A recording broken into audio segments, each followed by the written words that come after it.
Hello, and welcome to the Problematic Sticker PSU anime podcast, or just the Problematic Sticker. It is the podcast where we discuss the latest anime, and, well, two of them anyway, and then chop around and find out what we thought of the things we picked for each other week in, week out, and then select new ones to give each other, because we like giving and receiving on this podcast, which is partly why we had the name The Problematic Sticker. I am your one-time host. The first next sticker comes out. Yeah, and it has to be me. It's a martyrdom. So yes, I'm your host, Neil Bolt. Unusually, for the man who probably knows the least about anime here, I am hosting it because how else do you go about this sort of thing than do that? I have with me Mr. Tim Nunes.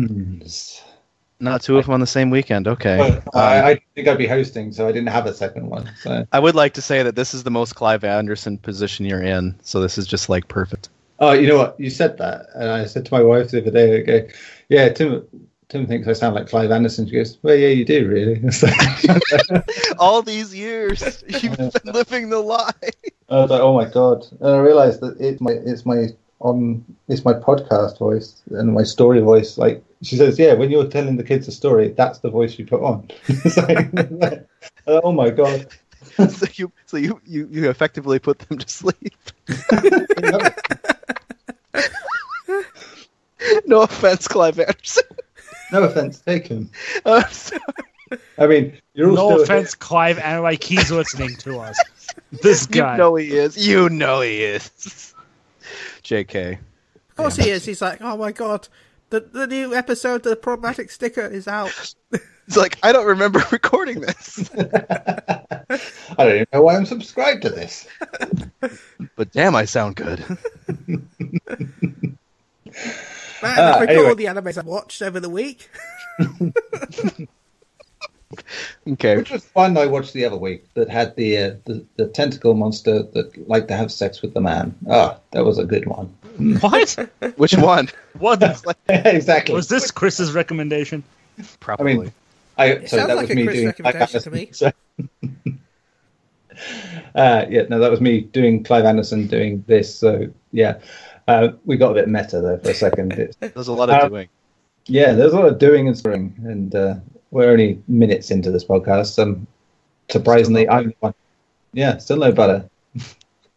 But there'll be some black Butler later, so we'll get there. It's not quite butter. Right. We also have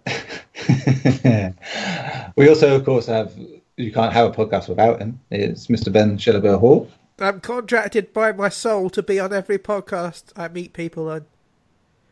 It's true. He does not exist outside of servers on Final Fantasy XIV and the podcast medium. You will hear him in the background of many a podcast that he doesn't even have anything to do with. I was listening to a football podcast only the other day, and whilst they were talking about Fulham's playoff hopes, in the background I could hear "Believe in Garri." Yeah, you can. So, contract from your soul. Does your soul? What kind of range of contracting does your soul do? I've been told that if I don't do enough podcasts per week, I lose my soul. It's fine. In return, I get nothing. It was a great deal. Sounds about Don't right. believe him. He's going to use his wife to summon your spirit and control it. Yeah. So before we get any weirder, we also It's have an anime podcast, so. Yes. So We just described like 6 anime plots in like 30 seconds. So yeah, that's Garri. He's here, and as Yes, ever, I am here. so that's good. So we have him. We also have Klaus Knightbringer. Yo, what's going on? So I had to say it like that because it sounds like you should say it like that. How you doing? With feeling. With Oh. feeling. Oh, just peach keen here. Ah, that's good. Too. Just trying to not go crazy from all this interesting conversation. Well, you're Yeah. screwed then. Why are you here? Yeah. I ask myself that every day. For people, it's like living in the Overlook Hotel.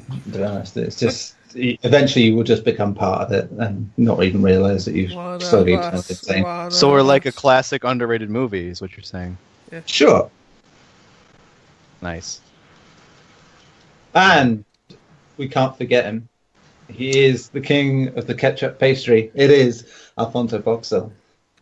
I love that nickname. Yeah, we're going to keep calling me that. Yeah, I like that. I do wonder if there's an anime involving ketchup. I'm going to look it up. Come here, Google. Sure, there's probably an episode of Food Wars about it, at least. No, I just want an anime where the man's superpower is some sort of ketchup-related thing. There is condiments, man. There we go. Oh, the real character. Yeah, I know. That's why it's funny. He uses ketchup and mustard to blind people. It sounds amazing. There's this show, apparently, from the late 90s called Ketchup, Cats Who Cook, and it was aired in Japan. Wow. There really is an anime for everything. And way too many about weird problematic sex. It's just called Ketchup. Ketchup. Yeah, ketchup, cats who cook. It sounds amazing. Ketchup entertainment. So hang on, is it cats who cook or cats who's in the curry katsu? No, cats who cook. Oh, okay. I'm disappointed. A curry would have been nicer. They could have done like a cat sub. Cats up. The rural spelling of ketchup, which is dumb.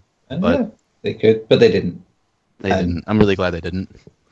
I just want to know what ketchup entertainment is. Is it like a brand of ketchup anime? I feel like we should ask that question to Fonzie. What's ketchup entertainment? I have no clue, but if I knew, I would have told that already. It's Fonzie's gangster rap label, man. So we're off to a flying start. High fructose. High fructose.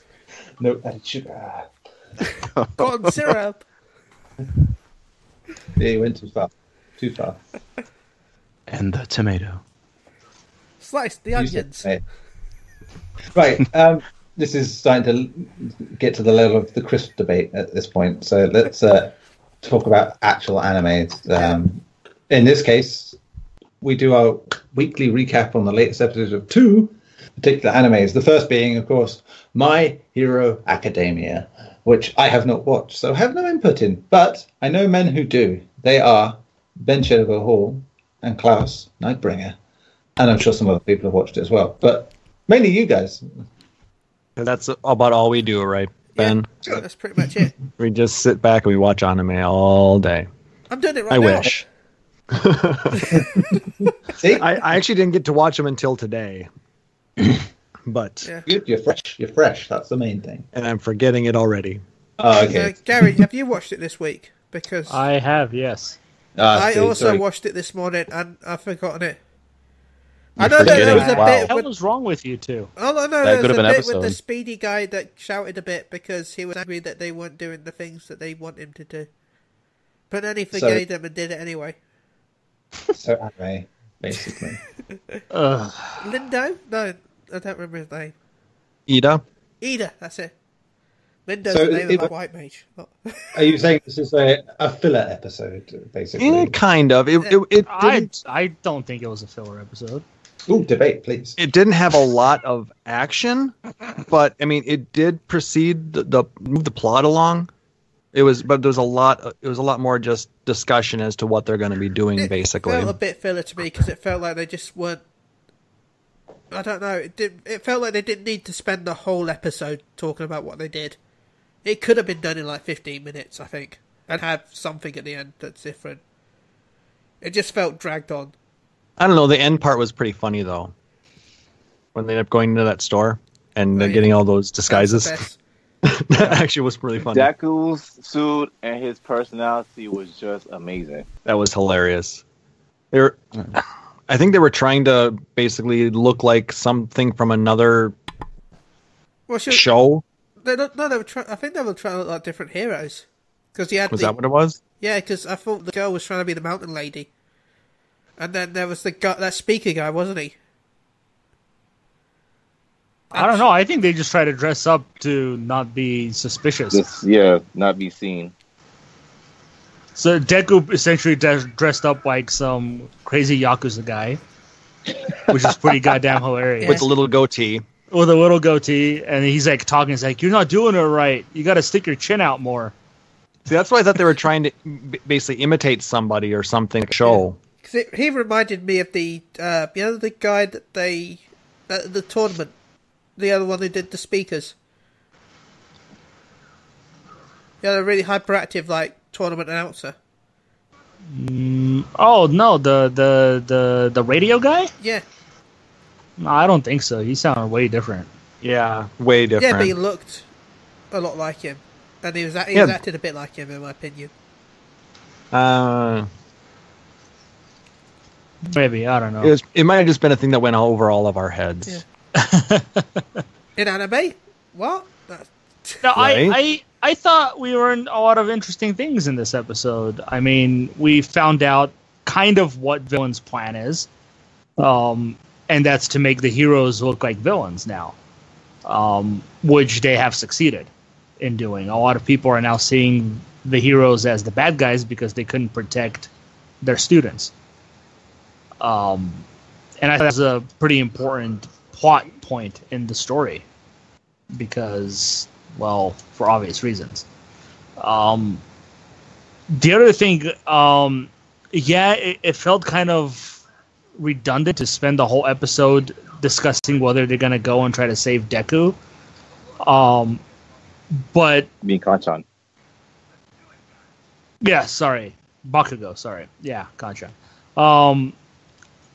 But to me, I'm starting to see kind of like a bigger plan in play here in the form of I think that they are leading them into a trap.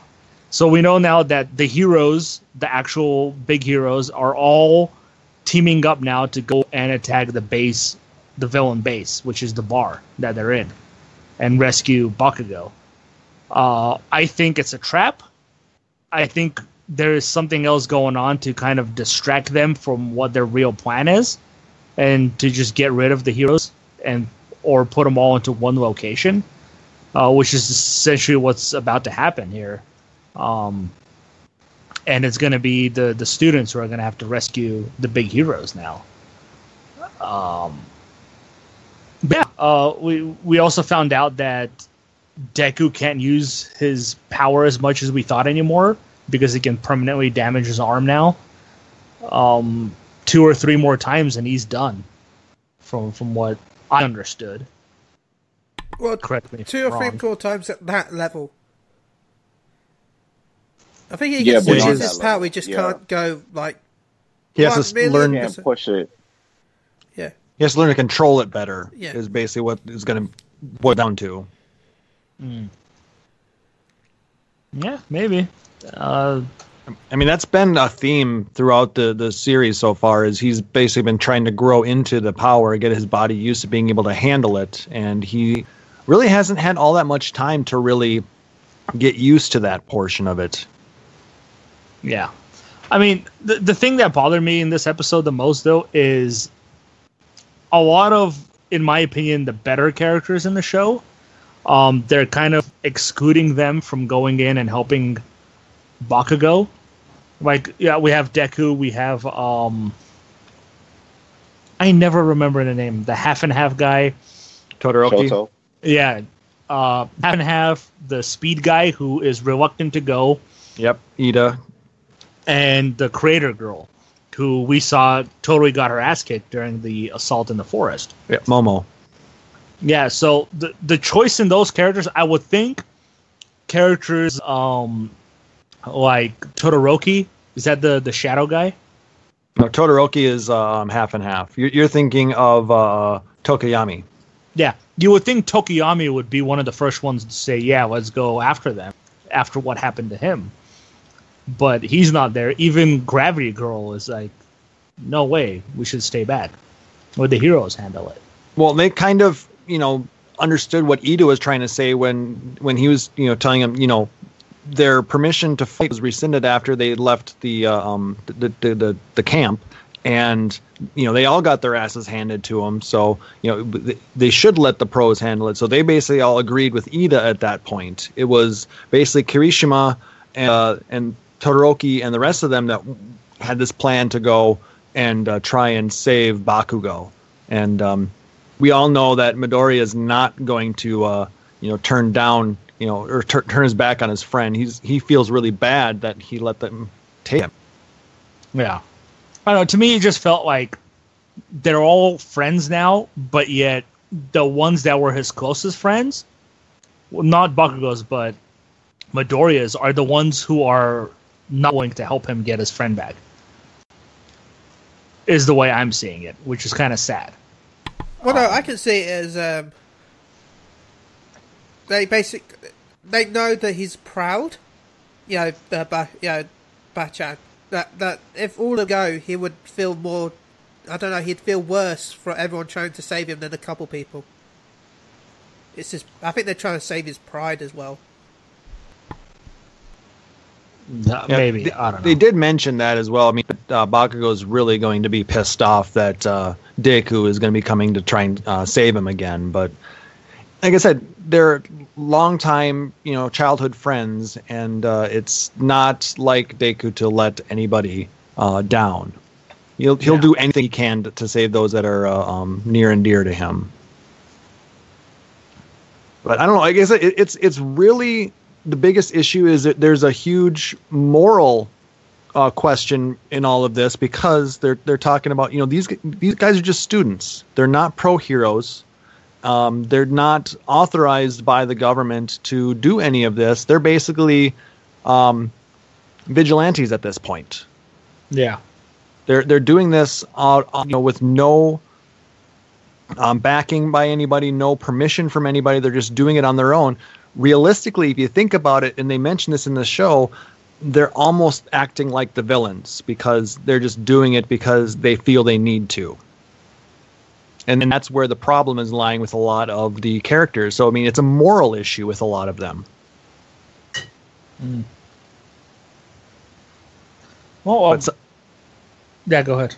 I was going to say, sometimes with the morality for, they feel it's stronger to do what's right than what's legal at this point. They believe that it's more right to save their friend than it is to get permission or rely on other people to potentially go in there and screw it up, whatever. So they're taking it in their own hands. Like I said, they're being vigilantes.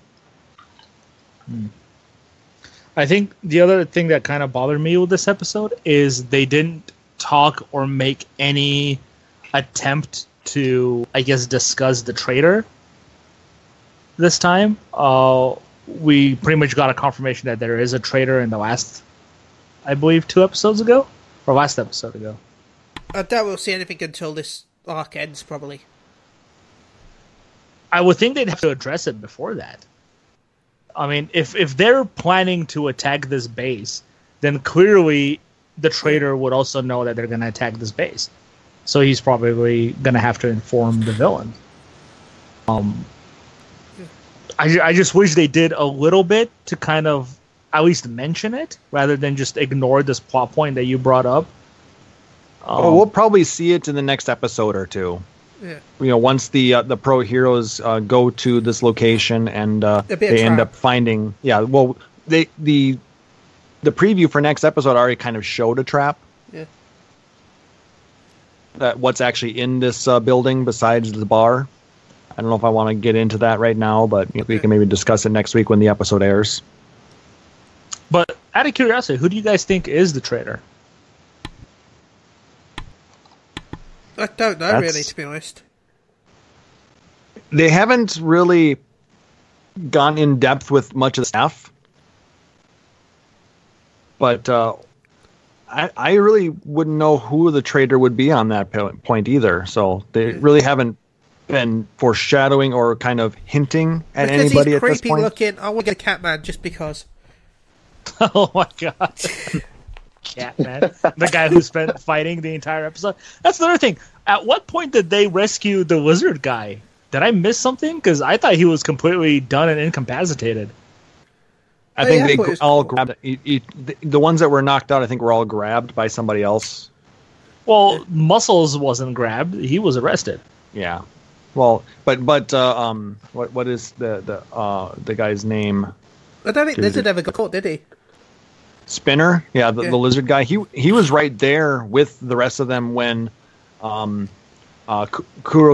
the one that has the phasing, the warp gate quirk.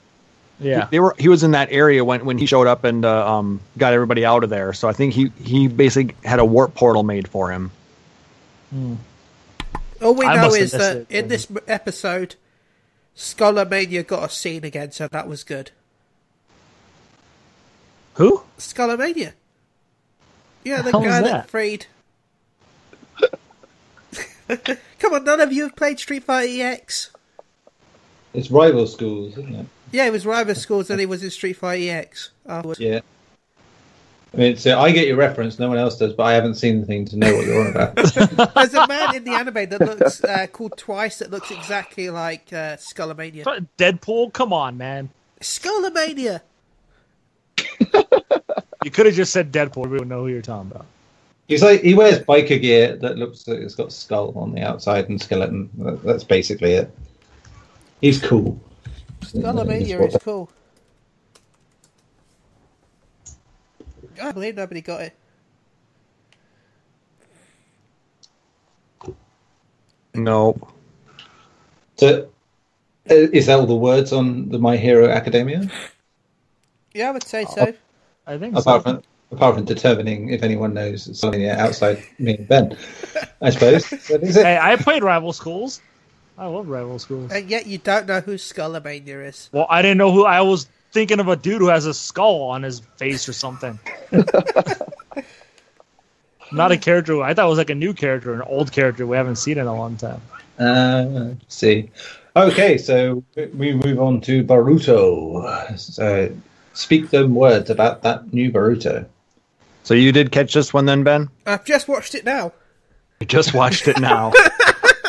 He wasn't lying when he said he was watching anime at that moment. So that's why he wanted to talk about My Hero first. Yeah. So basically, this week we got to the end of the quarterfinal matches. We got Shinki versus Chocho, and Chocho put up a hell of a fight. Oh, yeah, she did really well. Especially she used the juicy she doesn't like, the human boulder. Yes. Bow, bow, bow, bow, bow, bow. Yeah. Wait, what's her name? Chocho. Chocho? Yep. Yeah. It's Choji's daughter. So yeah. Part of the Shika Ina Cho. Yeah. That's had 3 generations now, at least. Yeah, it's crazy. It's still a thing.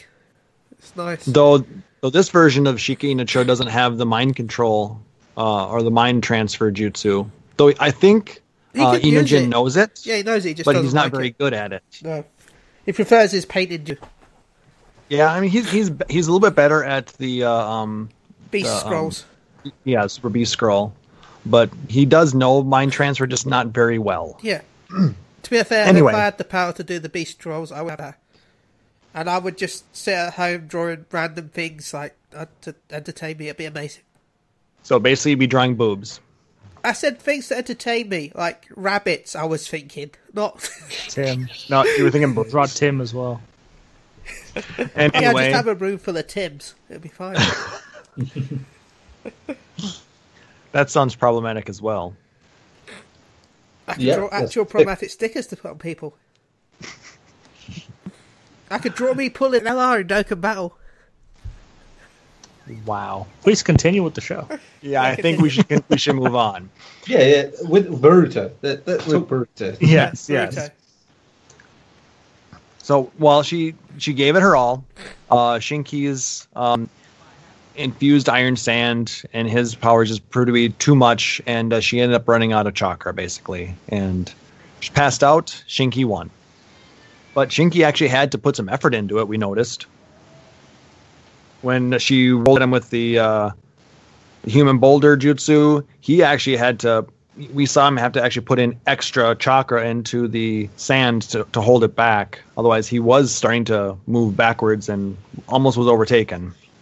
So it was a good battle and well fought, but Shinki is going to be a tough competitor. Oh, yeah. And I think that Mitsuki is going to have his hands full on that battle. I mean, the first battle he's had that's actually been a handful, though.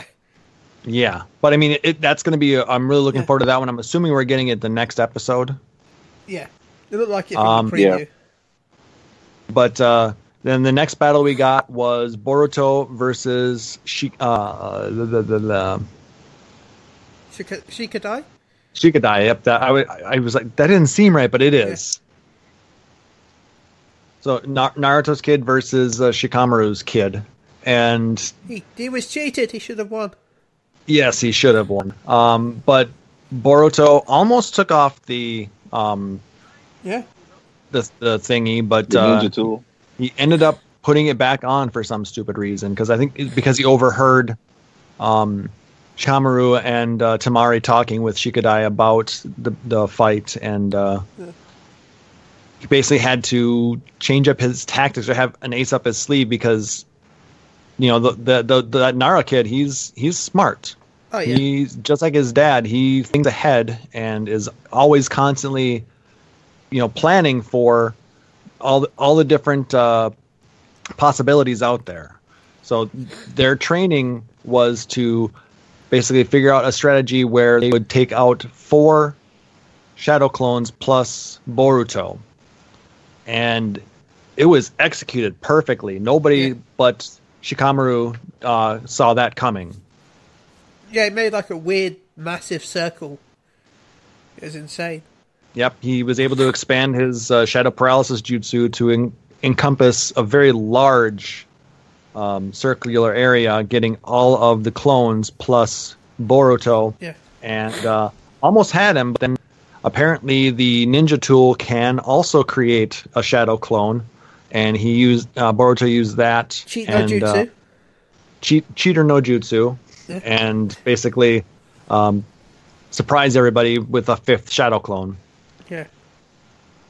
But because he can do shadow clones, nobody thought anything of it.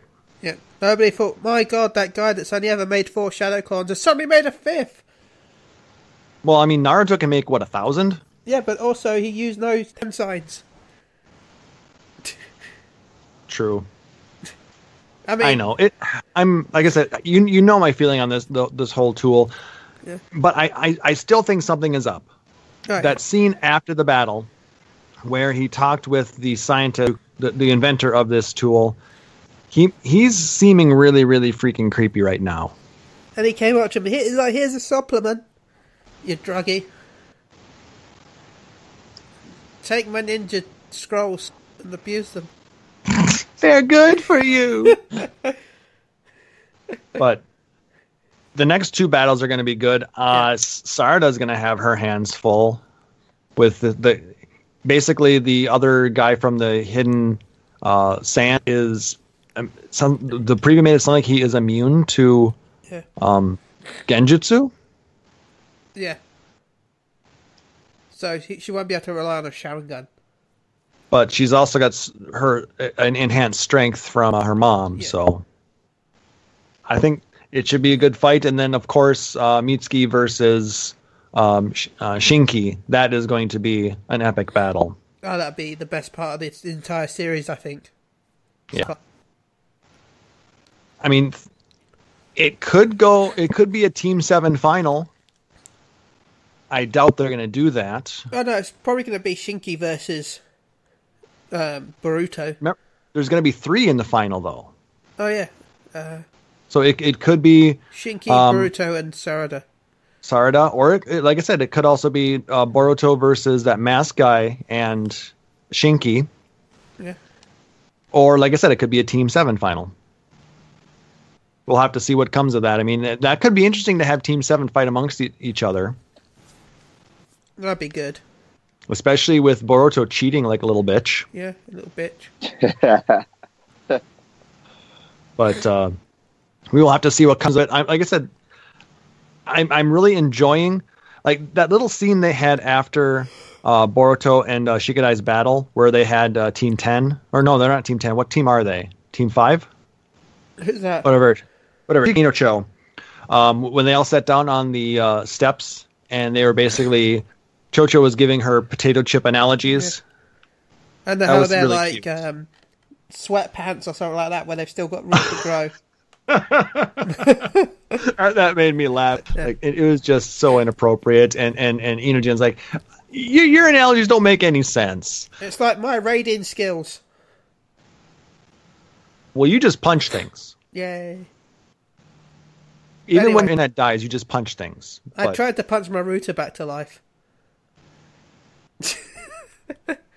It worked. I'm online. Yay! But you have a big hole in your router. It's fine. It's working. But other than that, that's basically what happened this week in Boruto. Yeah, pretty much. It was an all right episode, but like I said, we know the cheating thing is a part of it. I guess I am interested to see how it proceeds and what we get for a climax of that. I am as well. And the reason is because you basically said the next episode, but the next episode is new because this didn't happen in the movie. Basically, the battle that Boruto had was the ending before that the next situation occurred. The tournament kind of stopped after his battle. So seeing what happened next was going to happen this week is totally new to me. So I'm glad that they're taking a break from the movie. I mean, I know eventually they're going to go back to the movie, but I'm glad that they're taking a break. Well, Yeah, I mean, it's possible that... Movie stopped right after this fight. So Okay. But yeah, we saw there was more battle going on, or more of the tournament going on. But, I mean, if you look back at Naruto, the tournament was interrupted in one of the last matches as well. yeah. That's when the sand decided to attack. So, I mean, are we going to have something like that happen in the middle of this one? Or is that just too much leaning on the same trope from the original series? Computer says yes. I hope not. Though, a lot of these series, they follow the successful patterns. Everyone says that that's the favorite arc in Naruto, so it kind of makes sense that they're going to just copy it. Yeah, but there was also a big reason behind why they did that. Basically, the sand and the sound village were, the sound village was basically made up by Orochimaru. But anyway, they were trying to take down the Konohas. But anyway, people have seen that. That's not. I have to see what ends up going with all of this because there's a lot of really interesting subplots in Boruto right now that have been addressed in little ways. So I like to see where some of those are going because there's some unhappy shinobi out there with the way things are going. It's too peaceful for them. I feel like they're being suppressed. So Cool. Excellent. So we'll find out next week how that continues. Right. So I suppose we are on to the picks. The picks from last week. I assume everyone was here last week apart from Garri. You weren't here last week, were you? No, Oh, I wait. was not. You were. But you can still. Have you been able to watch your recommendation, Gary? I haven't. I'm sorry, Tim. Okay. So we got that out of the way early. No didn't. Please don't hate me. So, Tim, as you've not had anything to say so far, not because you hadn't watched things more than anything. How about you go first? Sure. Your pick. Last week, Klaus gave me Tiger and Bunny. And there are parts of it that I like. And I'm not going to be honest, I only watched half of the first season. Just because it wasn't anything really bad about it. It was just very... it felt very humdrum. Like, it had some really cool stuff about it. Like, the main character has kind of a very, he has a likable personality, but he ends up being very tropey a lot of the time, and so it's a little bit hit and miss there. And every once in a while, a good character, a really cool character will come along, get a focus on them. You really get to know who the characters are. Everyone has kind of their own episode. And I can never remember her name, but the lady with the ice powers. I always want to call her Shiva. I can see why, but but yeah, her push to try to get away from being a hero, wanting to go into singing, was very a very good episode. And that being the second one, I'm thinking, okay, this is going to be where it's going, and then or second or third. But I don't know, after that, everything just kind of got a little samey, a little sing-songy. Yeah, there's some hard tropes in there too. Especially with the I can't remember his name either, but the effeminate character, like he's cliche to the word go. Fire Emblem. Yeah, and yeah, I mean, it was okay, and it has a place. The premise of the show is, it's basically in this futuristic setting, and all the heroes are vying for a spot on television, and they get points based on the type of heroics they do, whether it's like saving a person or stopping the villain or, you know, doing things like that. And like it has some cool topics that it touches on, like, you know, like I remember one scene where these three heroes are going to talk to students at this hero academy, and each one of them had a different reason for being a hero. One was for like actually helping people, one was for making sure they get enough points to win, and the other one, oh, I can't remember his name, the copycat guy, the guy who can look like anybody.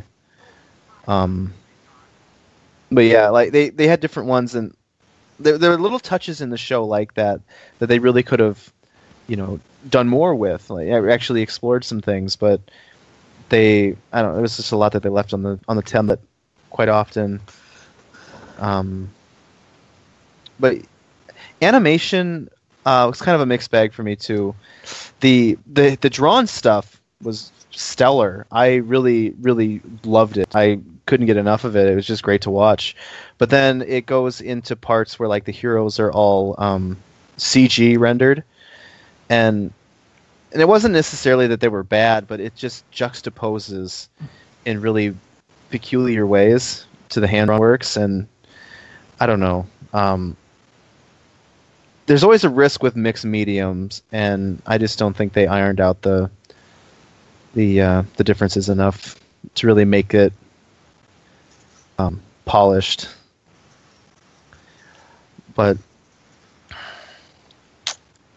I don't want to say that it was a lot. It was trying to just copy My Hero Academia, because it's not the case. Because My Hero Academia only came out in 2014, when Tiger and Bunny is older than that. So I'm not really sure where it's influencing, but I feel like it was trying to target something.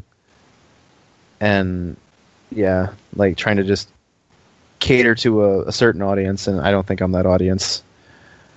But yeah, it has some strong points to it. I don't know if I'd really give it a rating, because it's going to be skewed based on preference.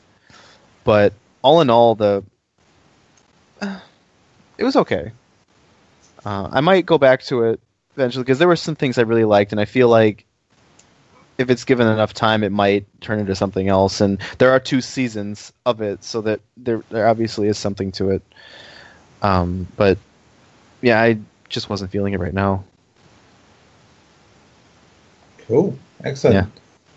I mean, I will now go from that to what you gave me, if that's okay, and discuss which was Black Butler, I believe. That's right. What was you that gave me, wasn't it? Chris gave you Black Butler. Oh, it was Chris. Sorry. It was Chris. God bless his soul. We'll still do that anyway, but we'll do. As I said, we podcast for so long we can I forget who gave me what at this point. But, phrasing. Do you do phrasing? No, we're pretty open with our innuendo here, to be fair. So yeah, Black Butler, which was a good recommendation, because not because of the old London setting of it, because normally that's a turn off for me in terms of programming. It's other cultures doing like England stuff usually has, you know, like anyone, when you do a different culture, it's going to miss some beats. And though I did listen to the dub, because I wanted to see if they would try Cockney accents, which they did, and they're awful. So yeah, I switched back to the subtitles after that one. It's just, good effort, but really, you could easily have got people who know how to do a Cockney accent in to do that one. Right. Same. It was very intriguing, the setup of it. I mean, much it is, the whole Faustian Pact thing that you get in quite a few anime. I still very much like the fact that they weaved a lot of historical moments in that, and you have Jack the Ripper stuff in there among other stuff. I think it's just a very good place to go. I hadn't expected to see an anime, and as much as I don't like the sort of that era of London in some ways, I like very much the architecture and the history that surrounds it is quite cool. And seeing it here with that anime flourish to it was really good. I would say that it tries to do a lot of things at once, though. Despite that, it would do better to be a lot more serious and try and rely a little less on the romance and comedy stuff.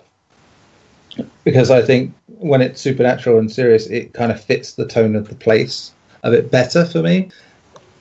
But it never flubbed anything, in terms of when it tried its hand at something, it didn't full on flop. It just, some stuff didn't feel as good as the rest. I just preferred when it was going in a more horror-esque route, but that's just me because that is my preference in all things, all mediums. But I think if it had tunneled its vision a bit there, it could have been a lot better. But I still think that despite that, it's just and a slow start, it really does get going nicely, and character-wise, it's a good back and forth with the main one. I don't want to give too much away, obviously, with that. But yeah, there's very much Sherlock-based stuff in that, Sherlock Holmes-based stuff in there, which is always great to have in this sort of stuff. And yeah, God, just trying to think of things to say without going too far here. Again, not the best thing I've watched, but I think that it was different enough for me. I liked that it went to this new setting, and dub aside, it really did do a big job of it, I have to say. I haven't watched all seasons yet. I've watched 2 seasons now. I had the third season because they're split between 2 separate subscriptions, sadly, as well. But for some reason, Netflix only has season 3, which is the oddest thing. Yeah, I don't ever understand the idea of having a third season of anything if you're not going to have the first 2 seasons. It's just well, who does that serve? But I have to say I didn't think I'd enjoy it as much as I did, especially because that start is very slow, and that when listening to the dub first doesn't endear it. But I always try and listen to the dub just in case the dub is good, and I was probably risking it a bit with this one when you're going to Victorian London and you're like, no, nice. But yes, it would be much better, as I said, if it was a bit more straight-laced, and that's coming from one of those things to be a bit goofy. I think this, would have been better served as a full-on horror drama type thing. But I fully want to watch the next season of it and see it through. So can't complain in that regard. Good choice. I'd say a good 7.5 out of 10 sort of showing on that one. That's a good one. Yeah. So Klaus, I suppose we'll go to Klaus. Yeah, because Tim had given me the recommendation of Made in Abyss. Made in Abyss. Now, I have to start with the the art style is absolutely adorable. Mm-hmm. It's very well drawn. It is extremely well animated, and the scenes are beautiful. And the story is pretty good. It's about this little girl and her friends basically in an orphanage that all try and work to become basically they mine this giant hole that's appeared on the planet, and all these people have created actually a city around it because they need to explore it. and they're working to try and become explorers and get in there to find treasures, to get glory, and just become, these really cool people that get to go down there and do, all that cool stuff down there. In order to get further down in this abyss, you have to get certain ranks, and your rank is based off of, the color whistle that you've been given. These kids that are just learning this are all red whistles. They can basically check out the top layers and stuff like that, all the way down to, I believe, blue, and then black whistles, and then the ones that can basically have impunity are white whistles. These are like the best of the best. While this girl is exploring, forgive me, I forgot her name. I'll have to look it up here. I was also looking to try and find something to recommend as well, but I watched it early in the week, so a lot of it actually was forgotten. Don't you hate when that happens? It is the worst. It's just like, you'd be like, I have all this knowledge straight away, and then you're like, all right. I should have written this down. Exactly. I'm terrible at that. Anyway, this little girl in Mexico. She is exploring with one of her friends from the orphanage, and they get attacked by this giant monster, and she basically doesn't want him to get eaten, so she tries to lure it off, and succeeds in doing that, but it's now starting to chase her. So she's trying to escape from this giant monster, and just as she gets cornered, a giant laser beam ends up hitting this monster and scaring it away. Naturally. She's unsure where this came from, but she sees this massive hole, basically, that was cut through all of these different pieces there, and goes to find the source of it, and ends up discovering this boy with mechanical arms and legs, and so she assumes that he's a robot. And they bring this little boy back.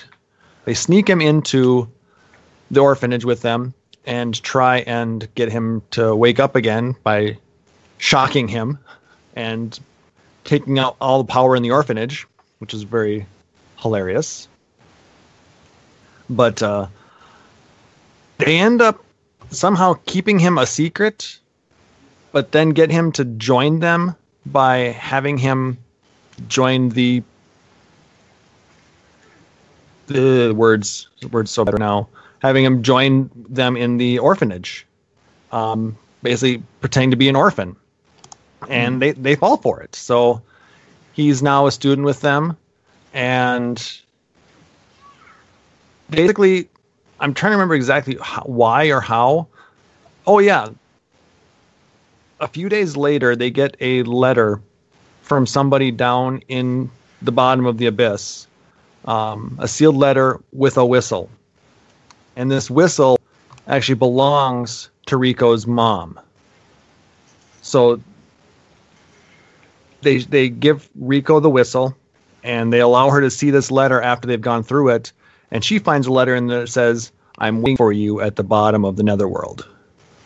So she automatically assumes that her mom is calling for her to come meet her down there. So she and her robot friend, who they call Ed, they decide that they are going to go down and find Rico's mom. So they make this big plan with their friends to sneak out one day and try and get down there, because if they get caught, they're in big trouble for basically breaking the rules. But they end up getting down there, and most of the series is about their adventures going deeper into this abyss, which is a very scary place. There's a lot of monsters. There's a lot of negative effects that this place has on the body. Going down isn't difficult. When these miners try and come back up... 1 second, sorry. That's what she said. problematic, right? Yeah. Hang on. That's a sticker sound. Oh, no, That sounded a little different as well, but a little problematic on its own. Oh, it's thematically appropriate. That's the way we see it. Exactly. But anyway, as they go back up, the abyss basically has this curse on it that really it hurts the body. I mean, the upper layers will, if you try and go up from some of the upper layers, it will be basically just like nausea and dizziness, things like that. Yeah.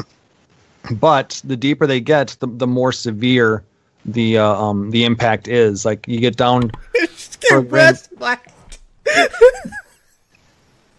What? Sorry? I'm sorry. Oh, man. You broke me. You're easily broken then, apparently. You've met this man, surely. You're right. Yeah. Anyway. Yeah, do carry on. So. It can actually, kill you. And where they're going, basically, any type of movement going up, could theoretically kill Rico. It doesn't seem to be affecting Reg, though. He's, like I said, he looks like a boy, but like I said, he's got these mechanical parts, but the curse of the abyss really isn't affecting him. Where I'm at in the story, it didn't really explain a lot of that, but I know that there's more to this story than what the anime has given us so far. But from where I'm at, like I said, it's a very cute and engaging story. There is one part, though, that, it really brings you in. And, there's a certain part in the story that actually really affected me. It affected me physically because it was that engaging. And I was so into the story that when they got to a certain part, it just actually physically affected me. And I was like, wow. Tim, do you know what part I'm talking about? Oh, yeah. That's kind of what did it for me, too. That fight? Yeah. Yeah, I had to stop real. watching it. It's. I don't know if it affects a lot of people that way, but I actually had to stop watching it and take a break because it was a cartoon, but just thought of what they were doing. It was very, very felt real. But I think that's just the power of the storytelling that in this particular series. It's very well done. You get, like I said, you get into it. So those things like that, the happy things affect you, but so do these negative things that were happening. They really they get to you as well. But overall, like I said, I really can't wait to see what the next season is going to bring because I thought it was a very well done anime, and I'm looking forward to learning more about it.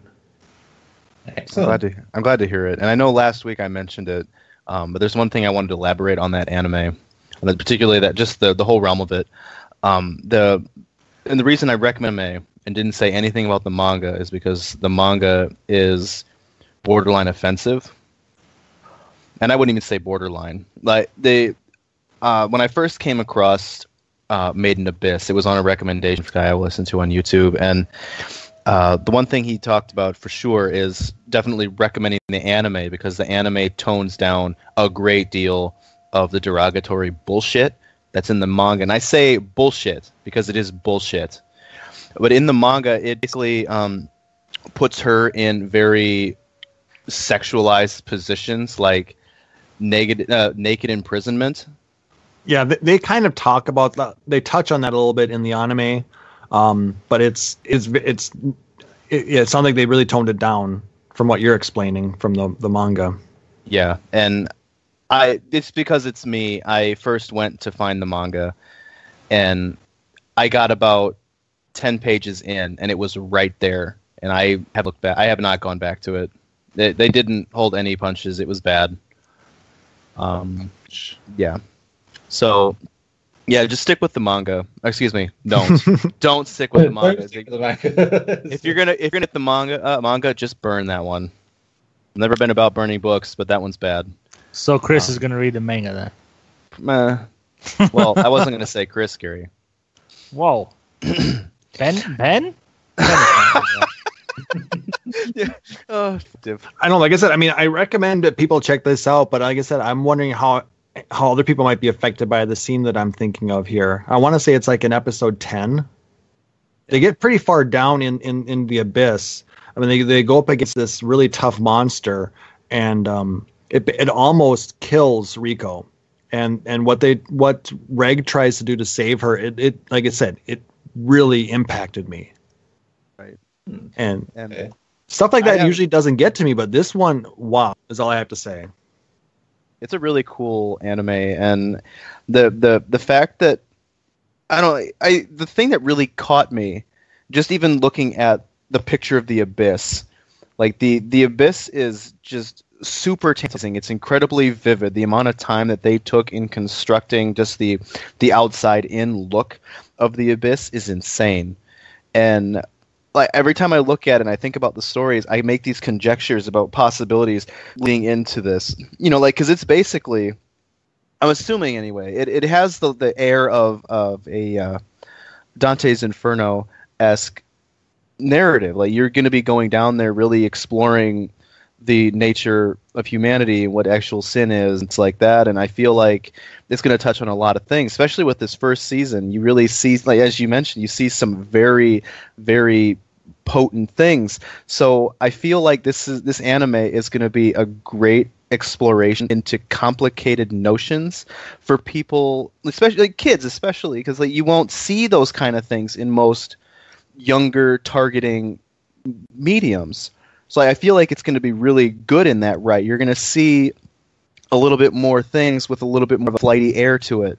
Like, it's not going to be as grotesque, and it's not going to be as, gory or, violent, things like that. But it's going to still approach those things in a way that's accessible. So I'm really excited for where they're going to take this. Splendid. Yeah, it's something that it's hard to explain without actually saying, go check it out. You're not going to be disappointed. I'll say it definitely intrigues me. Just from what you're saying, it's so uncomfortable as it sounds. That fascinates me more, if anything, because I want to see what it is that made you feel that way. It's yeah. So sure, it's on Prime. At least Yes. for us. I'm not sure about Prime Access over there, but it'd be worth a check, I think. cool. We'll have a look. We'll have a look. I have Prime now, so that is a good timing. Woo. So, woohoo! Right. So, who shall we do next? I cast my eye to someone who has not spoken for some time. Alfonso. You Okay. Ben yours, didn't he? I did have Ben pick, but actually I want to go with Tim first since I'm 2 weeks behind. Yeah. So, Mob Psycho 100. Oh, Two things first. Tim, I thank you for recommending this anime because I love it. so good. Second, Before you get into I- that, did you guys notice that Netflix now has a live action Mob Psycho 100? Yeah, I'm staying far away from that. which I'm going to get into after. Yeah. Yeah, okay. So, second point. Go I ahead. blame Shannon and her stupid RN celebration for making me wait another week to see this anime. Wow. Yes, I said it. Don't worry, Wow. I'm not going to get into trouble. I'm not going to get in trouble because she's in Chicago right now. She come back. All she's going to talk about me for the next 3 weeks is how much she's going to have fun. So I am safe this week So and you the think. next week. Spoken next week like a after man that. with pure hubris in mind. Okay, Mob Psycho 100. Basically has to Yes. do with people who have psychic abilities. They're also known as espers. Tim, I need your help. The dude with the orange hair, I don't know his name. Oh shit, I never remember. I love him though. I don't know why. Renjin? Oh, Reagan. Well, Reagan, yeah. I love him, but he's a dick. Dude, yeah. That's He's the white best dude. dick. He's the best dick. He's King Dick of So- Dick. he has his own psychic. What do you call it? I'm blanking on this. I think He has it's an like 4 times exorcism already. business, basically. Yeah, exorcism. Yeah, exorcism business where he helps clients Helps. exercise, helps people Works. get rid of spirits and ghosts and all that. But the thing is that he's fake. He doesn't have any psychic powers, and he has Mob. I can't think of his real name, so nickname Mob. Mhm. Help him get rid of them. What I don't like about him is that he pays a little bit. He actually gives him change. He doesn't give him real money. Oh my god. Yeah. Mob is an interesting character. He doesn't like to use his psychic powers for 2 reasons. He wants to feel normal, and he doesn't want to hurt people. And there was an episode where he felt his brother Ritsu, or that's how you pronounce it, I guess. Ritsu, yep. Yeah. Ritsu wants to wish he had psychic powers. And in the beginning, he envies him, but then we find out when he gained psychic powers on his own that he was afraid because he didn't want Mob to freak out and hurt him. When Mob gets to certain levels in terms of percentage, he gets more stronger. When he gets to 100, that's when he loses it, and I love it. I love it so much. I'm glad to hear it. There's a villain. Well, I'm not gonna say a villain. An evil spirit called where he encountered and he vanished him, but he came back and he helped Ritsu tap into his power. He tried to take over the base, so he basically with Ritsu he kind of just amplified his power. Yeah. And during the end of the season, there's a group called the Claw, which kidnaps people, experts who ability isn't fully developed yet, and brainwash them, then use them for their own personal gain. Ritsu end up getting kidnapped. Marvin, the dude with the yellow hair, which his wig, that was. Oh yes. Great visual. Got balls from Well, you know that kid's compensating for something. he and Mob and Dimple go to the facility and go right to Ritsu and the other people. In the end, damn, the dude with the orange hair, I keep forgetting his name, but he ends up going there, and they all think that he's the big boss, which they come to find out that he's not.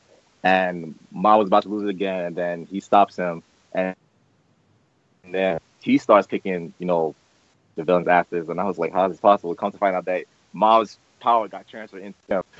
And That was amazing. yeah, that was actually my favorite episode. I can't remember that kid. I can't remember that kid's name, but he ended up defeating the leader. I can't remember his name. What was his name? I don't know. Teru? But overall, it's a season 1. I give it 10 out of 10. Oh, yeah. Like I said, I watched it 4 times. Then they had a special with Rengen, which basically was a recap of the first 12 episodes, but the only difference is that he wanted to write a book to make money, and he was putting himself in the this is where Mob and the other characters was in, and towards the end, Mob showed it to his friends and saying, "You have to do it the right way." And when he read it, he was mad because Rob was calling him a fake, which he was. I was totally laughing at that. I mean, in terms of that special, I'm going to give it a 5 out of 10 just because most of it was recapped and the parts that were different wasn't really shown. So, as far as the TV show, I think it came out like sometime last week. I didn't watch all of it yet because of me and this pastry assistant transition, taking all my damn time. It's similar to Danny. A lot of the dialogue is similar, but there are certain things that are changed. Only saw the first 3 episodes. Can't remember the second or third one because that's when the transition of this assistant thing took over. But the first episode, and help me if I'm wrong or not, but I do not remember Mob talking to that girl that he likes. Did he in the anime? I don't. No, he just kept on looking like a creep. Yeah, I don't talking to her. Okay, so in the show, in the TV show, they're actually playing volleyball, and Mob gets hit in the face, and he starts bleeding through his nose. And then he's spying on her like he did in anime, but he actually walks up to her and he tells her, "I thank you for smiling at me." And then his brother Ritsu comes and he kind of interrupts their conversation, and Ritsu and the girl's walking, and Mob is still there smiling. At home, you remember at home when Mom always bending the spoon, and the mom gets mad, "Why you keep bending the spoon? You need to be more Ritsu." But the father says, "Let him bend the spoon, let him bend the spoon all he wants." The father also agrees with the mom and saying you need to be more like Ritsu, be more normal and be like Ritsu. So I feel like they probably did that because they wanted him to have more motivations or something. I don't know, to be normal. That sounds dumb though. As far as ranking, it's exactly the same. The whole table salt supermarket, the massage is all the same.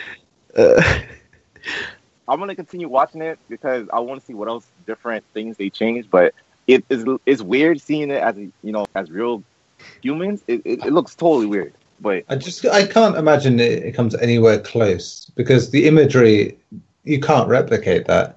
Not on unless you've got like an unlimited budget and someone who's got full free control. You're not going to get anywhere close. It is an animation for a reason. It is where it came from for a reason. It is not a live action thing. I just baffled. Yeah, the CG is a little bit cheesy in the live action, but it's like I said. Overall, I think it's got a lot of the main plot points, but like I said, there are some minor changes. The fight with Dimple is pretty funny. It's kind of weak. Like I said, you're looking at a TV Tokyo, run of this. So I mean, like I said, they have decent budget, but it's not like they're Marvel or something like that with multi-million-dollar.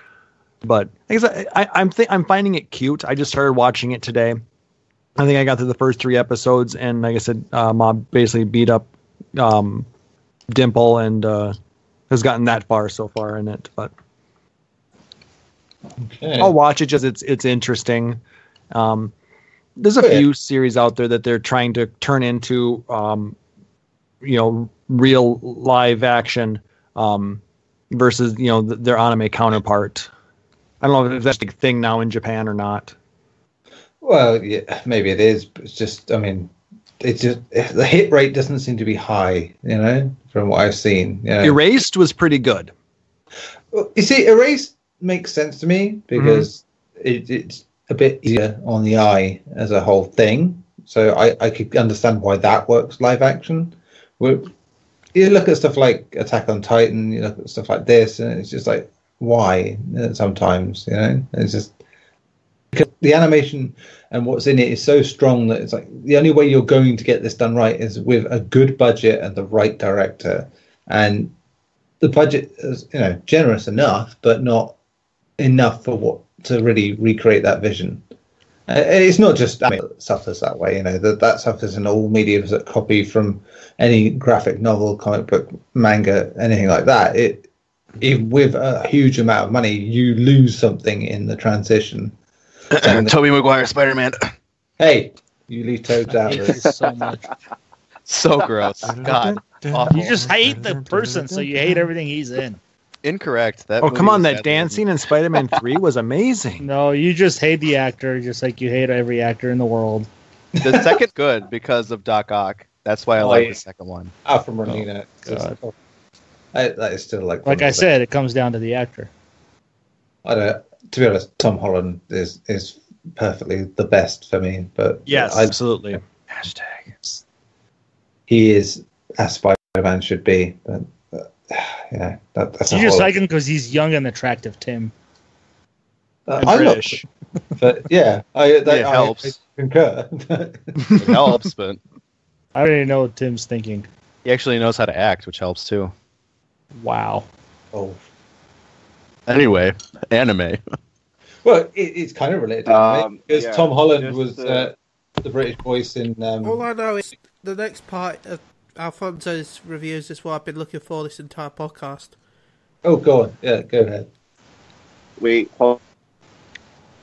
To finish my. When is season 2 coming out? That's all I gotta say. Right? Shit, I don't know. Real quick, Gary, your recommendation, Heat God J. I only got to saw the first episode, but trust me, I will finish it. And Wait, talk what? about it next What week. recommendation? Heat God J. Oh, Like 2 weeks ago. okay. Yeah, 2 weeks ago. So I trust me, I wanted to, binge it like crazy, but this whole pastry assisted thing is taking up too much damn time. But for what I saw from the first episode, I can't remember the kid's name, but he's partnered with Jay, who's a machine, which machines are illegal in the city, and basically they have this. They work for this organization to stop criminal activity.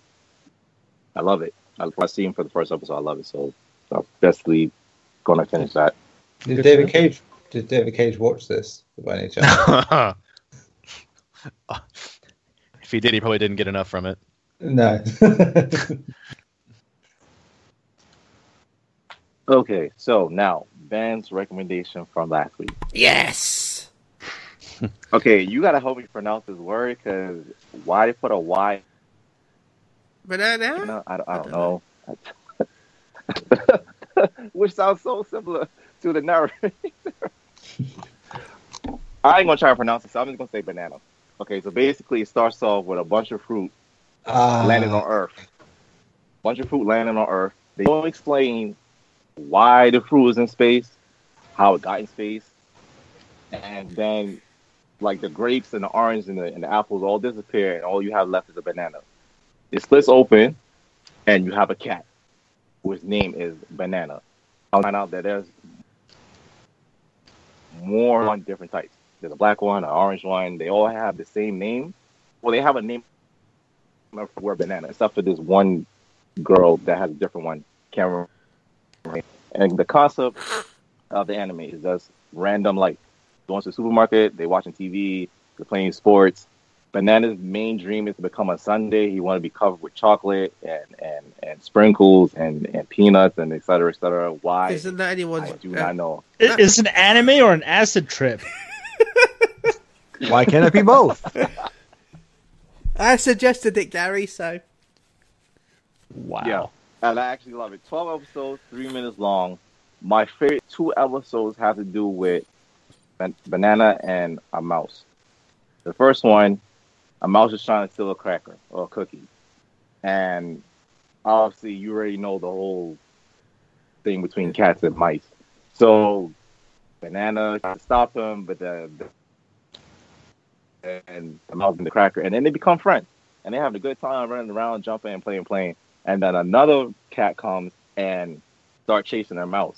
And then when Banana's seen it, like his cat kicks in, and then he forgets all about his friendship and starts chasing their mouse again.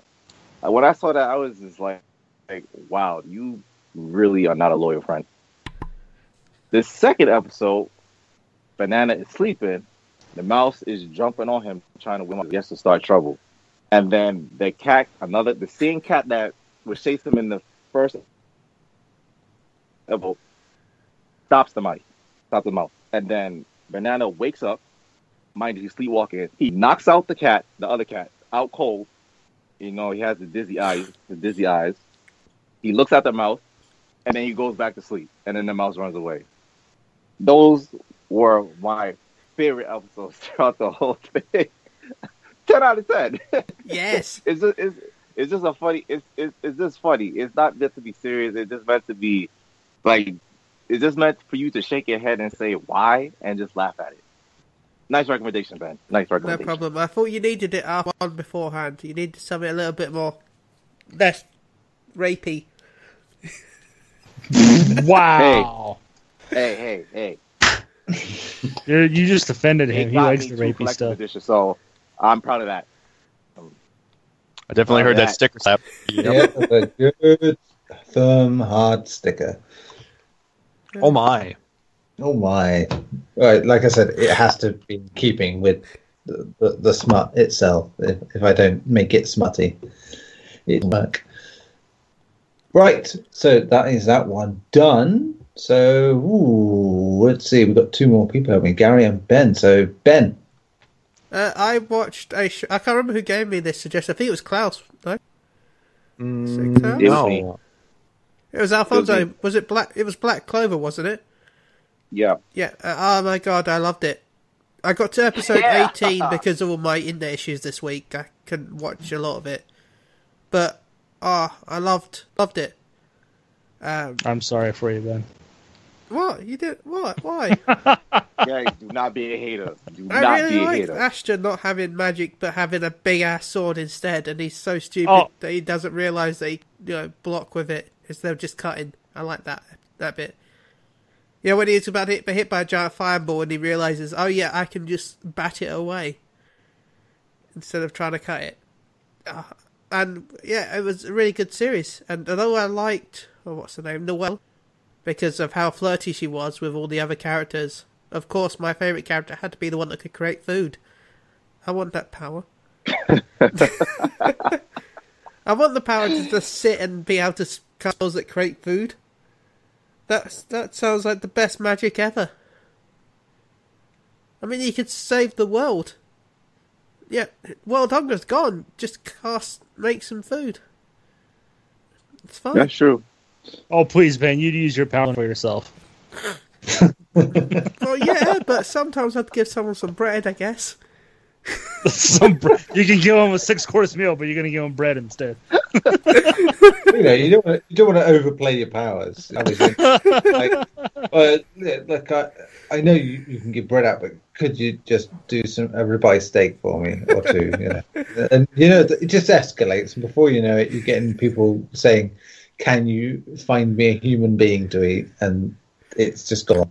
Yeah, someone will go, "Can you make me a full roast dinner and dessert and stuffing?" I'm like, "No, I mean, eat your bread." Get some bread. I mean, that's dialing it back slightly from cannibalism. That is still very stressful.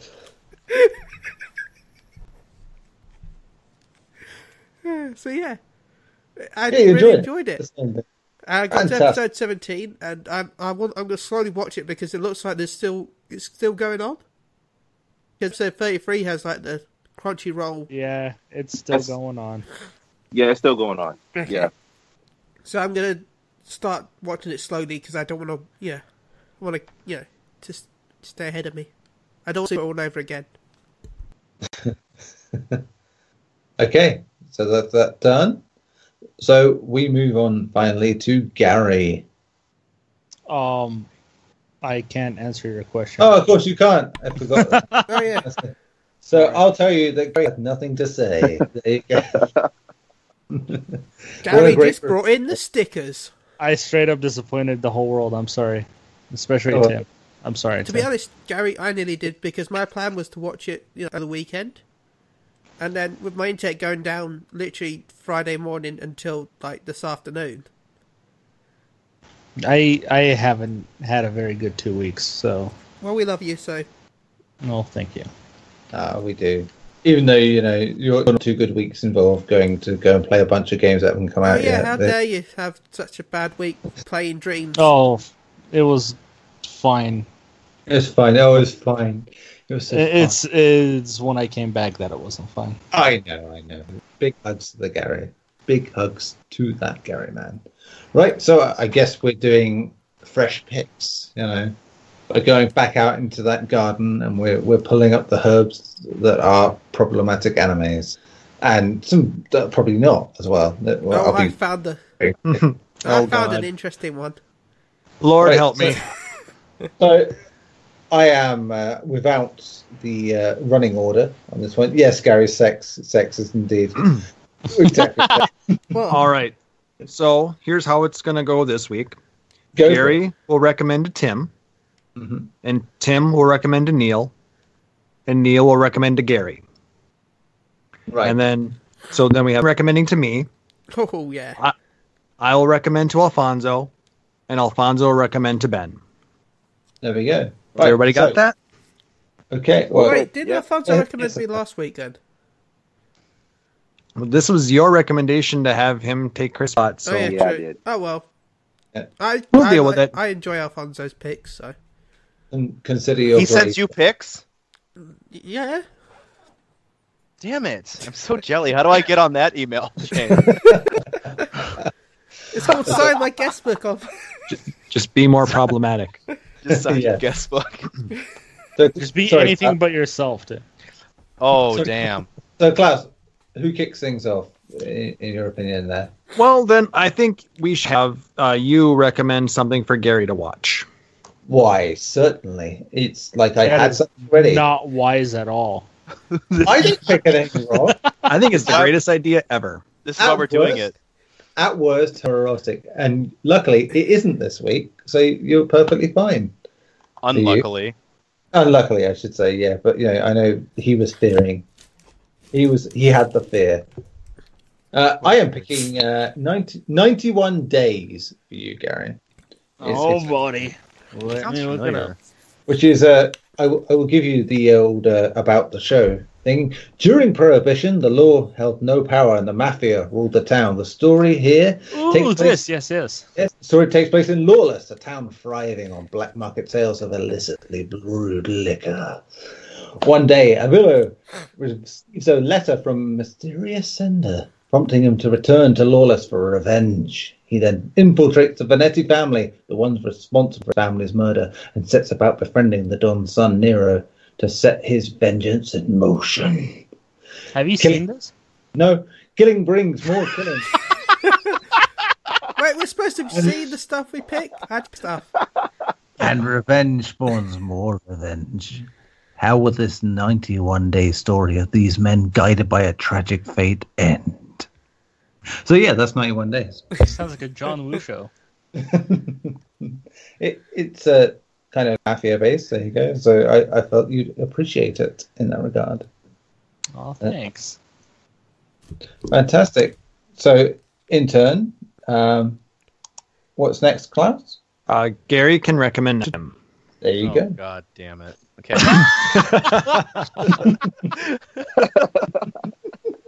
What the hell, man? Why do you hate the stuff I recommend to you? I don't understand. I didn't. But what is that one I liked? I can't remember the history characters coming together. That one. Drifters. Yeah, I loved that one. Just not the name. I can't remember the name. No.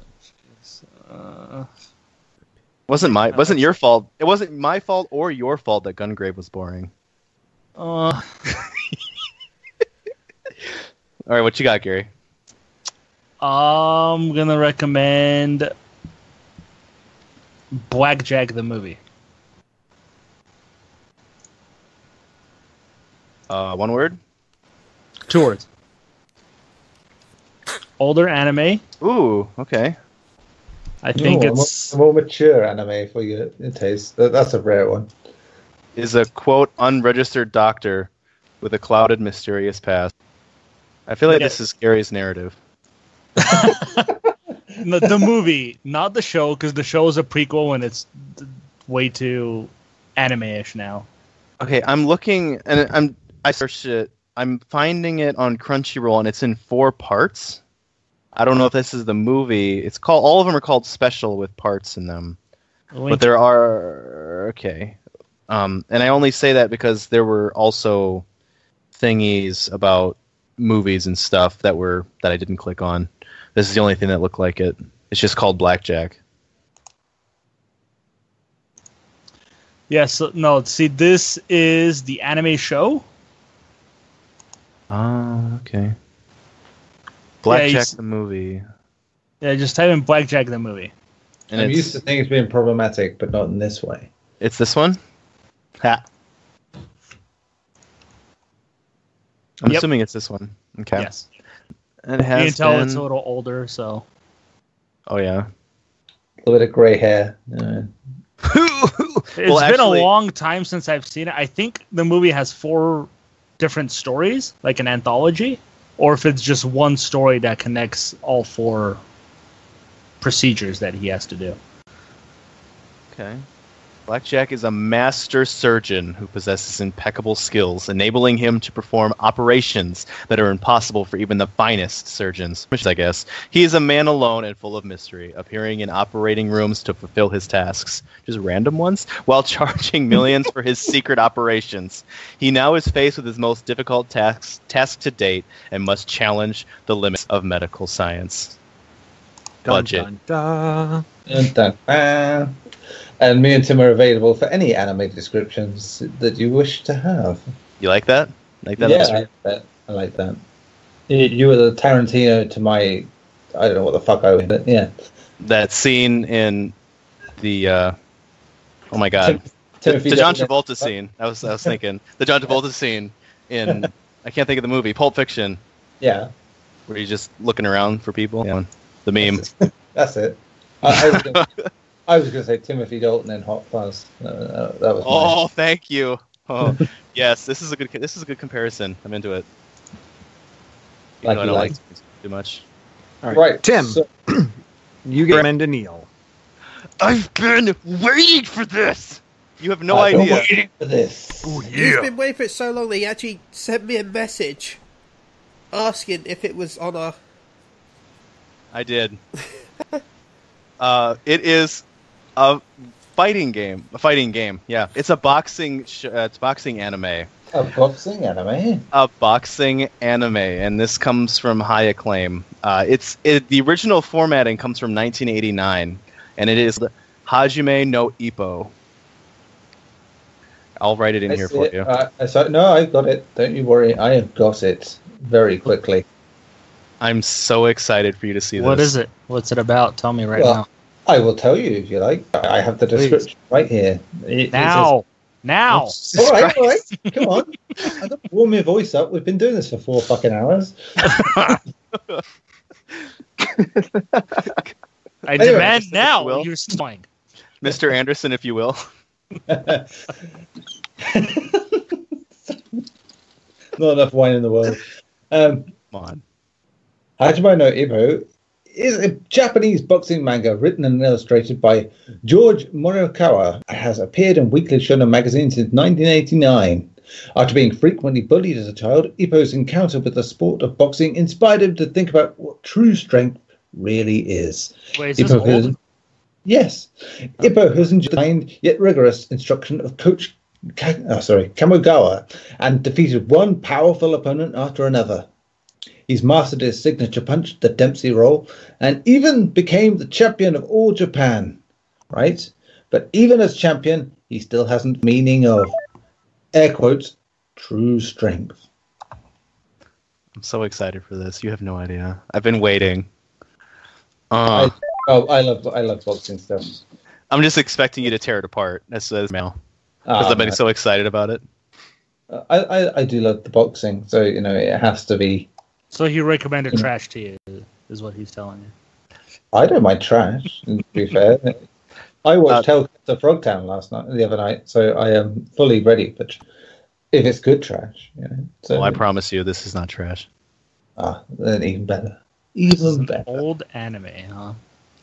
Yes, Gary, I didn't just jump into anime like 10 minutes ago. No, I'm talking about this specific one. What is it called? Hajime no Ippo. I'll write it in here for you.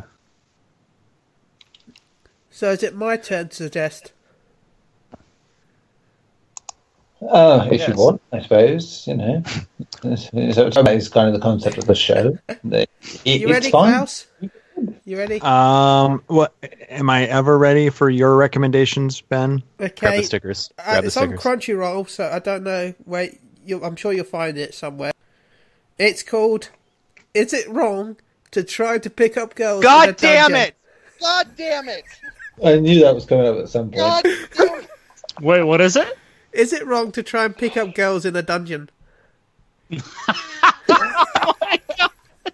do you want me to? Said, is it wrong? The description Shut up. of the first episode is the Do you want me labyrinth. to? do it? What's that? Sorry. I was going to say, do you want me to read the description? No, But yeah. I shall do it. I'm going You to do go. the episode because the on the Crunchyroll was not that good, so I'm just going to read the first episode instead. The labyrinth city of Oraru has a massive dungeon at its heart filled with terrifying beasts.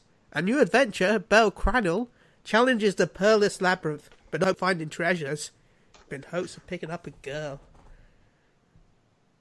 Is it wrong Hey, to pick up? sometimes you got to do what you got to do, man. Yeah, sometimes.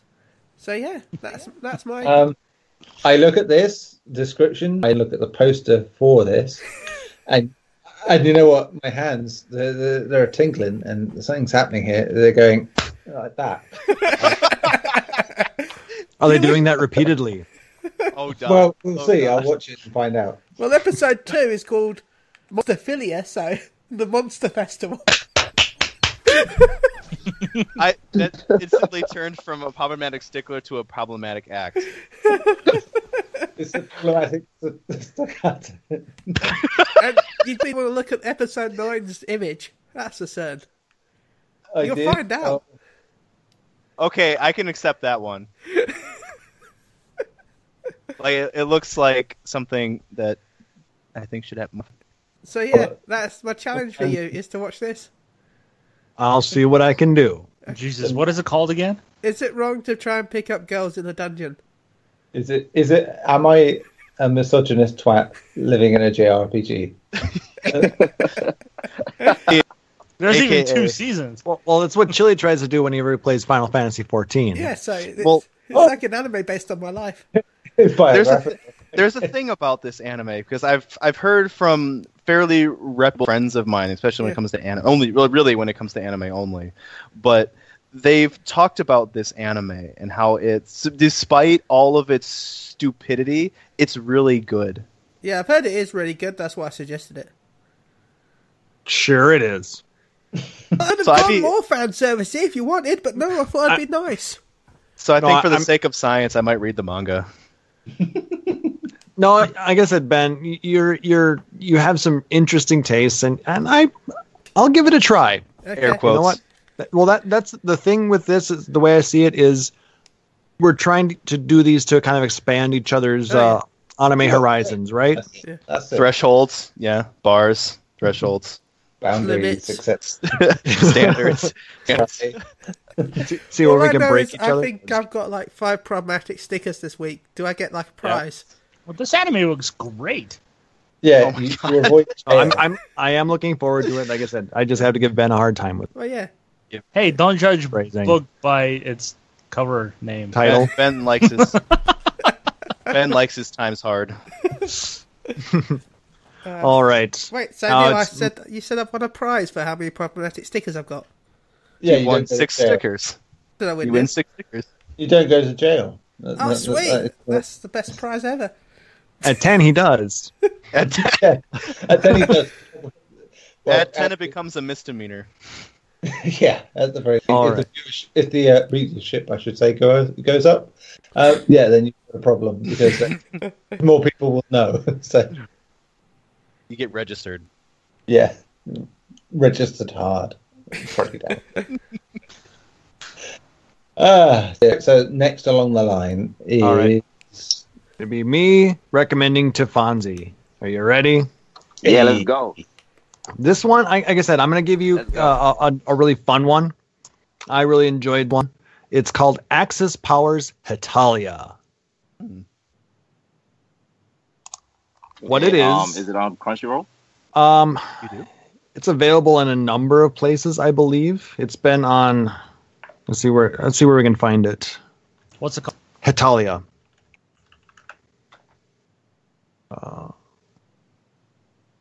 Oh my god, not hentai. God damn it, Google. So Google gets a problematic sticker. One of It many is this on. week. It is on Crunchyroll. oh, dear. Okay. What it is, basically, it is countries from World War II personified as characters. And it is hilarious. So you talking about America, Germany as people? America, Germany, Italy, England.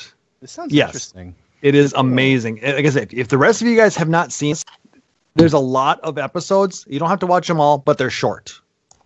How do you spell Axis it? powers. Hetalia.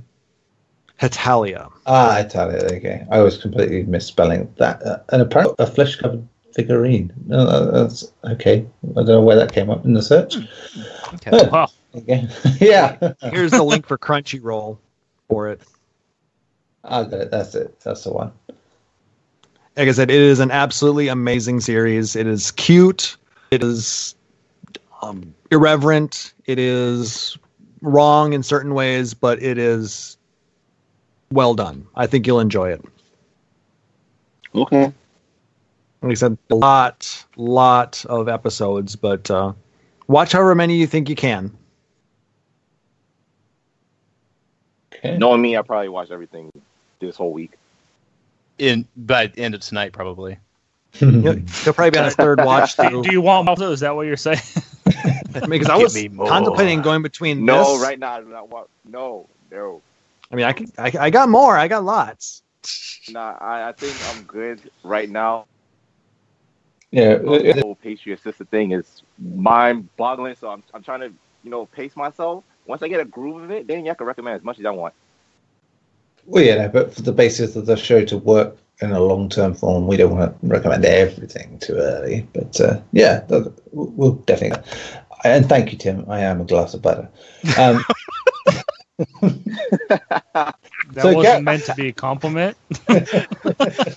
You're a tall glass of butter. Oh. I mean, With a it's very buttery true. finish. Oh, but Used you to- I was actually going to name that our podcast. A tall glass of butter. Yeah. Oh god. I used to be a tall glass of milk, but yeah, middle age is setting in, and I am It's indeed got a tall glass of butter. It's got a little chunky. Life got a little churning. Yeah, the curds and whey, they're all in there. Garri, recommend to Tim, I believe, is what he says next. Please. I did. Did you? So why are you asking me? Blackjack. Oh yeah, you did. JK, LOL, BRB. I mean, Yeah. I can recommend you another one if you want, man. I mean, Well, it's let's- just a movie. So, I mean, you Yeah. just gave me a movie. You're giving me an easy week, really. You want me to give you something else too? Oh, Look. give it to me. Tim, go point the pink pistol at the porcelain firing range, right?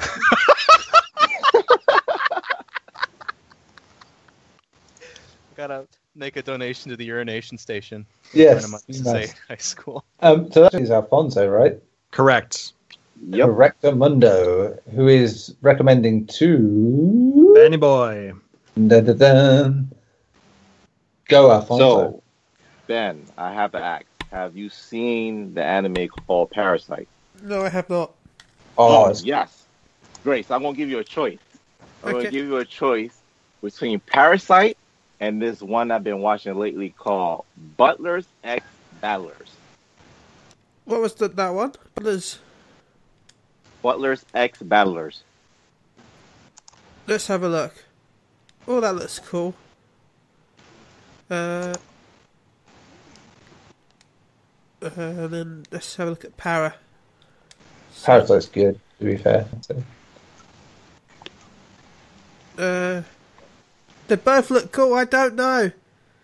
I'll choose for you. Okay, Parasite. There you go. Parasite is. Right. So wait, let's explain first. This thing. Okay. So with Butler. That's a new one, isn't it? Yeah, it's Parasite? kind of new. It's only. It came out last year, I think.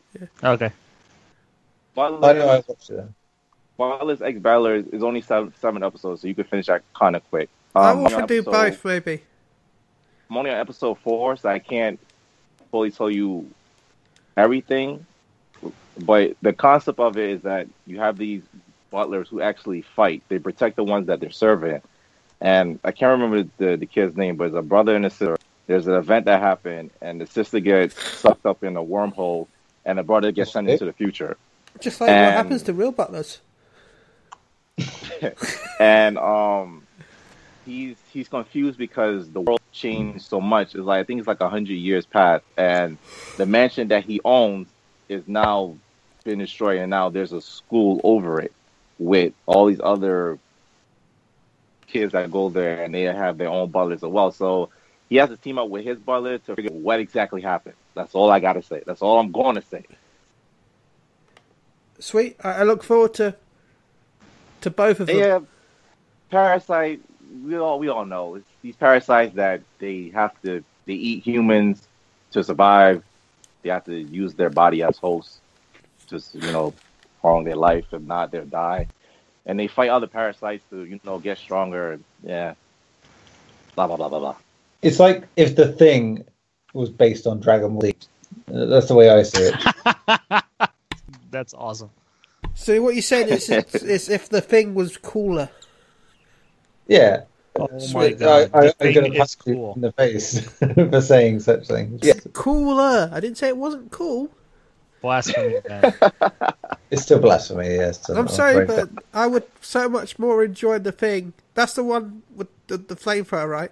Well, I would The enjoy one with the Dragon Ball Z. flamethrower. Yes. I would enjoy Dragon Ball Z far more if Kurt Russell was in it. So there you go. The one with the flamethrower.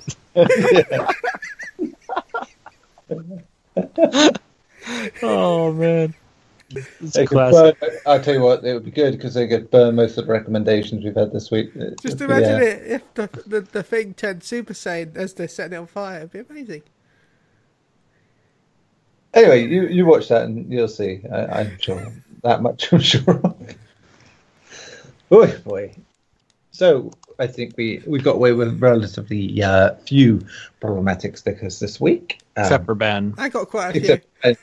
Yeah, I mean, I was doing the Morocco hands. That's how bad the sticker problem was during that section. But yes, other than that, a relatively clean show. Probably because Chris isn't here, and I think he definitely delivers to the overall count. Yeah, we'll have to fix that on the next show. I'm sure he will. I'm sure he'll have heard that and go, well, fuck that. I'm trying double hard next week. Challenge accepted.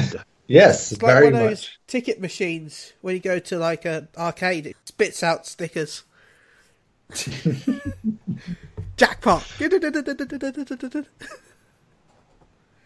So you can obviously find us on very many places. Obviously, if you're listening to this, you'll know where we are in terms of podcast places, such as Podbean and iTunes. But hey, if you like this particular podcast, rate us for this particular podcast. I mean, not like this episode because right off, but still, go and rate us. Give us the reviews. It helps wonderfully in our overall rankings and ratings, and then more people can listen and be scarred and annoyed at having listened to such things. By the way, one of my friends on Twitter decided that because I openly tweet to Crunchyroll every week, I'm going to do it again anyway. Why is that jokingly? This is a serious tweet. Oh yeah, it's a serious. He decided that the best idea was to retweet it, but to their individual Twitter account. So yeah, I'm surprised we're still alive. Well, we deliver Please a sponsor very. us, Crunchyroll. So yes, you can follow us on Twitter at Pod Unchained. Thankfully, it's far less problematic there. I promise you, because I do not tweet and drink, which is a very valuable thing. I can't say much. Unless it's E3. Yeah, and that's a special occasion. And the worst you get then is wrestling gifts. And but Ben occasionally mans this Twitter, and so if anything goes wrong, it's his fault. Yeah. Honest. Yeah, it's entirely. I'll take that. He's taking the rap for that one. Yes, if you want to do that, there you go. Tweet us anything you want to say about the animes that we have talked about, whether we're right, wrong, or need to be in jail. It's fine. We'll accept all answers. Or even one you may want to have us review. Sure, yeah. I mean, suggestions, always wide open on that one. I mean, we are fully open, legs akimbo, for any suggestions we have. We will take them gladly. Yes, with much lube. willingly. Please suggest some stuff to me so I can suggest it to everyone else. Only if You're you gonna- watch it first, Ben. You're going to crowdsource your opinions. Please sign up to my Patreon so I can. You can find me at Nezco. That's Nezzako on Twitter. Ben, to you. You can find me at Chili UK on Twitter. That's CHILLE UK. Because, you know. Do you? Yeah, are you going to thank any people? I didn't want to because all the people I want to thank are here. Apart from, actually, no, I don't care about Chris. He's fine. Ouch. Well, Thanks. seriously, I want to thank everyone here. Alfonso, Garri, Tim, Klaus, Neil, and Chris in our hearts. I think we have these are the people that are here. That is good. Shout out to Mushroom Radio, twitch.tv/Mushroom. Shout out to Phoenix Down Radio, twitch.tv/Phoenix Down Radio. Shout out to She Heals I Tank, twitch.tv. Shout out to Stage Reborn, go check them out. They just recently did another show. A shout out to Evolve, aka Girlfriend's Web Stream at twitch.tv/EvolveMail. He's been streaming Overwatch recently. I think that's about it. I'll tell you, that's not my girlfriend's favourite streamer now. That puts him down in my estimate massively. Well, thank God, because he don't even really care if it's your wife's favourite streamer, because I didn't know you had a girlfriend. My wife is my girlfriend. How can she not be both? It's not a problem. I guess that's true. It's in the same way that your wife can be your best friend. It's fine. Oh, too bad why I had no snot. What? Who even let him leave? He has to ask don't even- permission to leave. Yeah, well, you have to put your hand up and say, "Excuse me, sir, I You must did leave." ask the whole monitor. It's fine. He did ask to leave, actually, in fairness. I just didn't realise that he'd have to drain the lizard for quite that long. Okay, have you seen Austin Powers? Yeah. Yeah, Yeah. Yeah. complete. Evacuation. Oh, Ship it. Call back. well, as you're here, you can say your contact details and many thanks. Contact details and many thanks. You can find me anywhere, really, because there's no place. You're not in my bedroom right now. I know, and it's awful. Finally, someone else gets one. And you said Gary wasn't going to get any homoeroticism this week. I was talking about to play video games co-op. Yeah, okay. Co-op.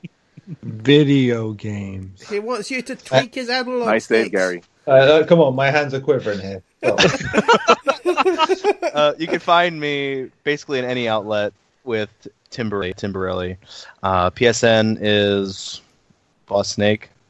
One word, 3 Why S's. isn't it No Tim caps. Borelli on PSN? Dude, preach. If that were an option, I would have it as Why Timberelli. wasn't it in the first place? Why didn't you just do that in the first place? Because I hadn't come across the word Timberelli until much later than when I made my PS3 account, which was day one, PS3 launch. Yeah, Yeah, got my one. PSN ID is still the same. Chili. Rub it in. Or if anyone who's my friend will just get random names when they real name me. Like David. Right now it's Pickle Rick. Yeah, Pickle Rick. So, Happy Klaus, Hulk. We Klaus, also had Happy Hulk. what are the details, Klaus? If you want to follow me on the Twitter, I am at PHXDN_KLAUSS. Klaus with 2 S's. You can find me out on my other podcast, Phoenix Down Radio, at phoenixdownradio.com. But I want to thank you guys for having me on again. Always have a good time discussing anime with you. And thank you, everybody, for listening. Fantastic. Let's go with Alfonso.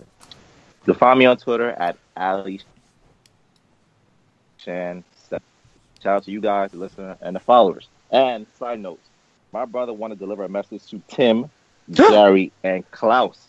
And it is because of a recommendation, he now lost another bet. So his exact words are no more recommendations. So is he buying us all collector's editions now? Wait, confused. Yeah, where's my what recommend? happened? Where's my? Okay, because of the whole Gantz recommendation for me, I recommended to him. He didn't believe me, so we had a bet. If he didn't like it, I had to pay to London. If he did, then he had to buy me collector's edition. He liked it, so he has to buy me Red Dead 2 and Tomb Raider collector's edition. Man, it really feels like he's got the best deal, though. You said you had to pay for him to go to London, right? And Well, I had to pay half. oh, okay, that makes more sense because that would have been That's still a better deal. Yeah. Can you pay half for me to come and like hang out with you? What about paying for half for him to come to Scarborough? No, I can't do that. Except for me, I want to go to Scarborough. Let's all go to Scarborough, and we can co-op the demons of Yarn together. I've always wanted to become a werewolf. Scarborough, the anime of England. Well, my bladder is expanding by the second, guys. So Well, whose fault was it to drink butter wine? That was hours ago. As his bladder expands. I'm getting cut away here, guys. Come on. Anyway, let's wrap it up so he can go pee. Thanks. Subtle. Yeah, Garri. It's the same as everybody else, I guess. Thanks to you guys. Always fun. You can catch me on Twitter at GAGLAUSH. Gagaloosh. Gagaloosh. For anyone that doesn't know. Okay, so thus concludes the second official episode of the Problematic Sticker. We'll be back next week with more My Hero Academia, more Boruto, and all those things we just recommended today, of which I'm sure some will be like, I didn't watch much of it, but this is what I thought. Until then, I say, tatty bye. I don't know what tatty bye is in Japanese, so I oh, well, I would have done that. We'll find out next week. Sure, I'll look it up. Bye. Bye.